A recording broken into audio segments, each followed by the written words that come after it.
All'indomani dell'incontro con il premier Renzi, i sindaci delle città metropolitane sono usciti col sorriso da una parte e con le lacrime dall'altra.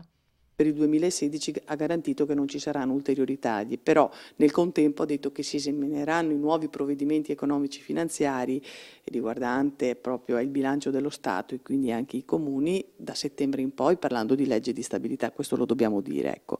Quindi se ne riparlerà più approfonditamente nei prossimi mesi. Per il 2015 dunque i primi cittadini dei comuni di medie dimensioni, la maggior parte di quelli del Veneto, dovranno continuare a piangere, a partire da ulteriori decurtazioni al Fondo di solidarietà comunale per 35 milioni.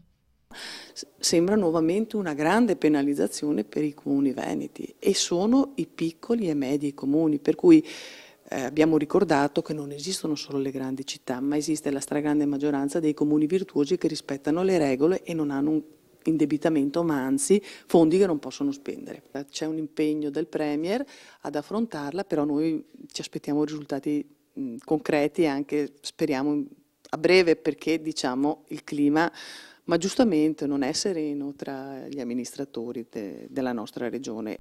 Di qui una specifica richiesta da parte della presidente di ANCI Veneto.